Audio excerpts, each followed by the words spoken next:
안녕하십니까? 하나님의 말씀을 통해 삶의 지혜와 깊이를 탐구하는 시간입니다. 오늘 우리는 교회의 본질에 관한 매우 중요한 질문을 마주하게 됩니다. 세상에는 수많은 사람들의 모임이 있습니다. 스포츠 경기장의 뜨거운 열기, 아이돌 콘서트의 함성, 그리고 지식을 나누는 강연회까지 사람들은 다양한 이유로 함께 모입니다. 그렇다면 교회는 이러한 모임들과 무엇이 다를까요? 무엇이 교회를 특별하게 만들고 교회에 그 독특한 권위를 부여하는 것일까요? 이 귀한 진리의 여정을 시작하기에 앞서 잠시 시간을 내어 이 채널을 구독해 주시고 좋아요를 눌러주시면 감사하겠습니다. 여러분의 작은 손길이 하나님의 말씀을 더 널리 전하는 데 큰 힘이 됩니다. 이 영상을 들으시는 모든 분들의 삶에 하나님의 평강과 은혜가 가득하기를 기도합니다. 우리는 함께 모여 찬양하고 진리의 말씀을 선포하며 여러 예식을 거행합니다. 하지만 이런 활동들 자체가 우리를 특별하게 만드는 것은 아닙니다. 한국의 뜨거운 응원 문화를 생각해보면 수만 명의 관중이 한 팀을 위해 목이 터져라 응원하는 모습은 때로 종교적인 열정처럼 보이기도 합니다. 수많은 사람들이 콘서트장에 모여 좋아하는 가수의 노래를 함께 부르며 감동의 눈물을 흘립니다. 대학 강의실이나 여러 콘퍼런스에서도 연사들은 청중에게 지식과 정보를 선포합니다. 이처럼 모이고 노래하고 진리를 듣는 행위는 세상 다른 곳에서도 흔히 볼 수 있는 모습입니다. 그렇다면 교회의 진정한 권위는 어디에서 오는 것일까요? 무엇이 교회를 세상의 그 어떤 기관이나 단체보다 더 중요하고 의미 있는 공동체로 만드는 것일까요? 사도 베드로는 베드로전서 2장 9절에서 이렇게 선포합니다. 그러나 너희는 택하신 족속이요 왕같은 제사장들이요 거룩한 나라요 그의 소유가 된 백성이니 이는 너희를 어두운 데서 불러내어 그의 기이한 빛에 들어가게 하신 이의 아름다운 덕을 선포하게 하려 하심이라. 우리는 어떻게 왕같은 제사장, 거룩한 나라가 될 수 있었을까요? 우리에게는 국경도 군대도 없습니다. 우리는 특별한 혈통으로 태어난 사람들도 아닙니다. 그런데도 어떻게 우리가 하나님의 소유가 된 백성이라고 담대하게 선언할 수 있는 것일까요? 이 놀라운 선언의 근거는 무엇일까요? 오늘 우리가 함께 묵상할 마태복음 16장 13절에서 20절 말씀이 바로 그 해답을 우리에게 보여줍니다. 첫째로, 우리 신앙 고백의 권위는 그 내용의 정확성에 달려 있습니다. 예수님께서 이 질문을 하신 곳은 가이사랴 빌립보라는 지역이었습니다. 이곳은 당시 로마 황제 숭배와 여러 이방 신전으로 가득했던 곳입니다. 바로 그런 우상 숭배의 중심지에서 예수님은 자신의 정체성에 대한 핵심적인 질문을 제자들에게 던지십니다. 13절과 14절을 보겠습니다. 예수께서 빌립보 가이사랴 지방에 이르러 제자들에게 물어 이르시되 사람들이 인자를 누구라 하느냐 이르되 더러는 세례 요한, 더러는 엘리야, 어떤 이는 예레미야나 선지자 중에 하나라 하나이다. 사람들은 예수님을 매우 위대한 인물로 평가했습니다. 세례 요한, 엘리야, 예레미야. 이들은 모두 이스라엘 역사상 가장 존경받는 선지자들이었습니다. 만약 예수님이 이들 중 한 사람이기만 했어도 그분은 당대 가장 중요한 인물이셨을 겁니다. 하지만 이러한 평가들은 모두 틀렸으며 불충분했습니다. 예수님을 단지 위대한 선지자 중 한 명으로 보는 믿음만으로는 우리가 왕같은 제사장이 되는 권위를 얻을 수 없습니다. 오늘날에도 이와 비슷한 생각들을 많이 찾아볼 수 있습니다. 이슬람교에서는 예수님을 동정녀에게서 태어난 위대한 선지자로 매우 높이 평가합니다. 어떤 이들은 그분을 위대한 도덕교사나 깨달음을 얻은 성인으로 존경합니다. 세속적인 역사가들조차 예수님을 인류 역사상 가장 영향력 있는 인물 중 한 명으로 인정합니다. 하지만 이 모든 훌륭한 평가들 역시 불충분합니다. 예수님이 특별한 분이라는 것을 인정하는 것만으로는 충분하지 않습니다.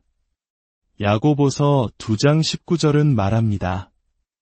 내가 하나님은 한 분이신 줄을 믿느냐 잘하는도다 귀신들도 믿고 떠느니라. 심지어 귀신들조차 예수님이 하나님의 아들이심을 알아보았지만 그들은 구원받지 못했습니다. 단순히 지적으로 동의하는 것을 넘어선 무언가가 필요합니다. 둘째로, 우리 신앙 고백의 권위는 우리가 고백하는 대상, 바로 예수 그리스도의 권위에 뿌리를 두고 있습니다. 예수님은 사람들의 평가를 들으신 후 제자들에게 결정적인 질문을 던지십니다. 15절과 16절입니다. 이르시되 너희는 나를 누구라 하느냐? 시몬 베드로가 대답하여 이르되 주는 그리스도시요 살아계신 하나님의 아들이시니이다. 아멘. 할렐루야.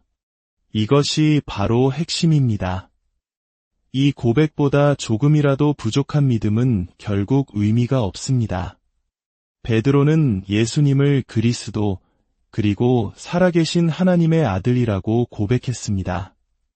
그리스도라는 말은 기름 부음 받은 자라는 뜻으로 구약 성경에서 예언된 바로 그 메시아를 의미합니다. 이 한 단어 안에는 예수님께서 우리의 유일한 선지자여, 제사장이여, 왕이 되신다는 심오한 진리가 담겨 있습니다.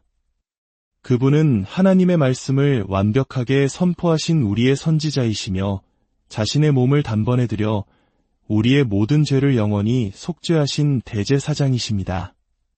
그리고 죽음을 이기시고 부활하사 만유를 다스리시는 만왕의 왕이십니다.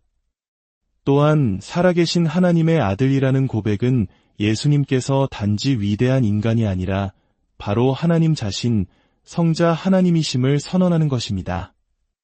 이것이 바로 우리 신앙의 심장입니다.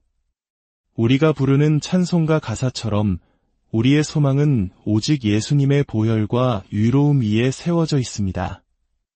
이 반석 위에 내가 서리라, 그 위에 내가 서리라. 우리가 고백하는 분이 바로 만물의 창조주이시며 구원자이신 하나님이시기 때문에 그분을 향한 우리의 고백이 그토록 엄청난 의미와 권위를 갖게 되는 것입니다.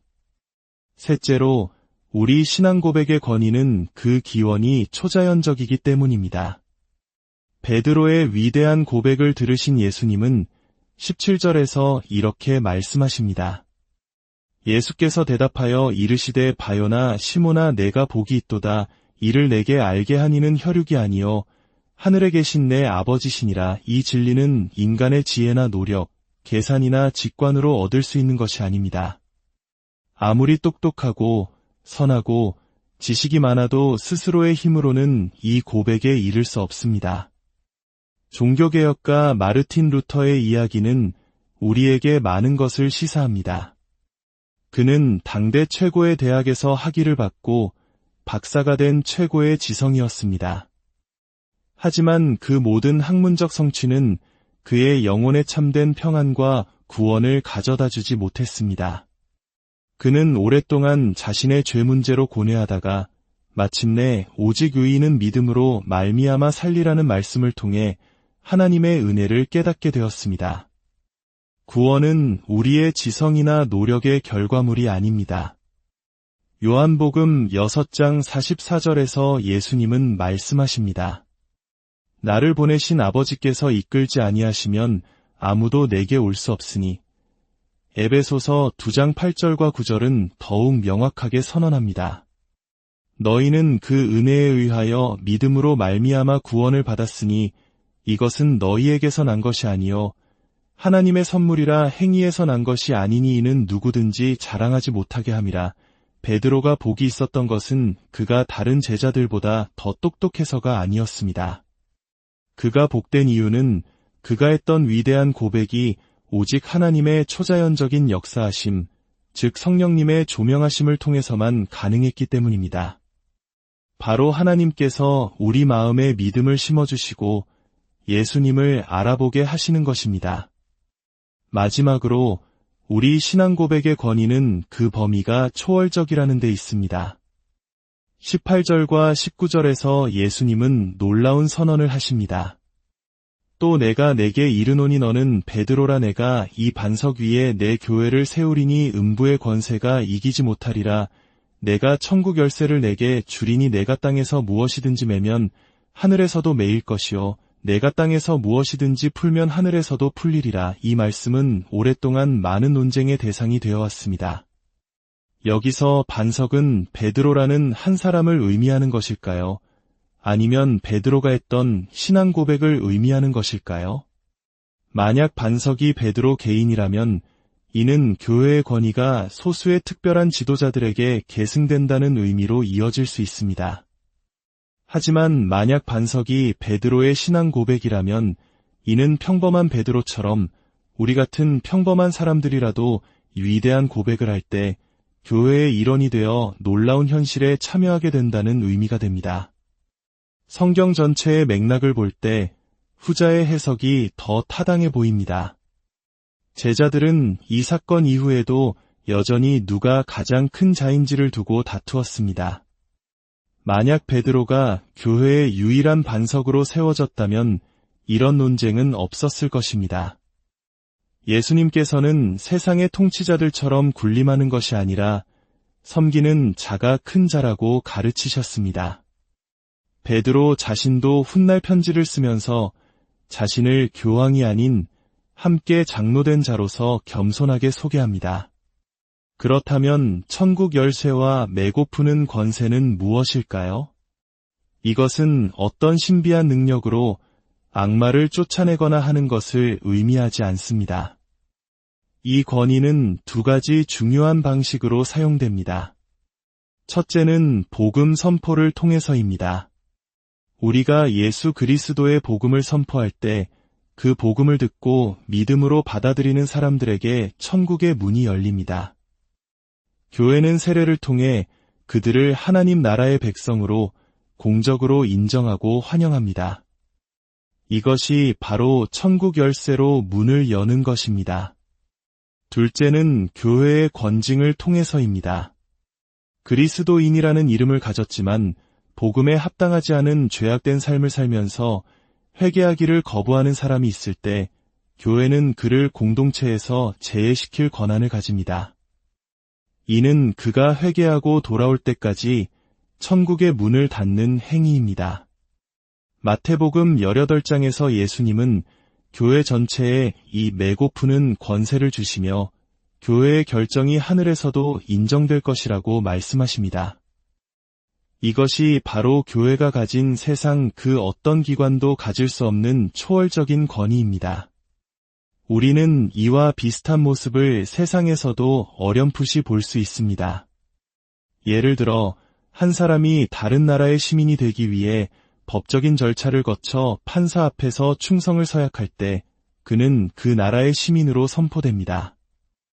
이것은 그 나라의 열쇠가 사용되는 것과 같습니다.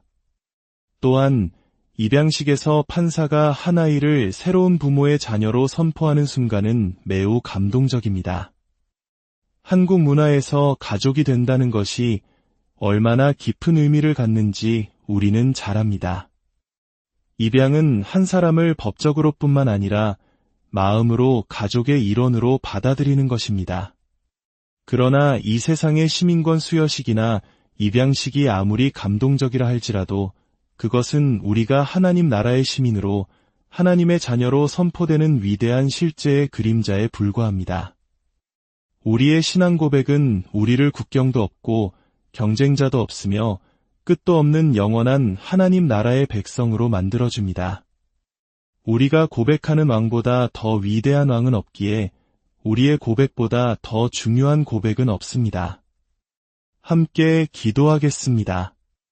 은혜로우신 하나님 아버지, 우리에게 예수 그리스도를 알게 하시는 놀라운 은혜를 주심에 감사드립니다. 우리의 지혜나 노력이 아닌 오직 아버지의 초자연적인 능력으로 주는 그리스도시요 살아계신 하나님의 아들이시니이다. 라고 고백하게 하시니 감사합니다. 위대한 신앙 고백 위에 세워진 교회의 일원이 되게 하시고 우리를 왕같은 제사장, 거룩한 나라, 하나님의 소유된 백성 삼아주심에 감격합니다.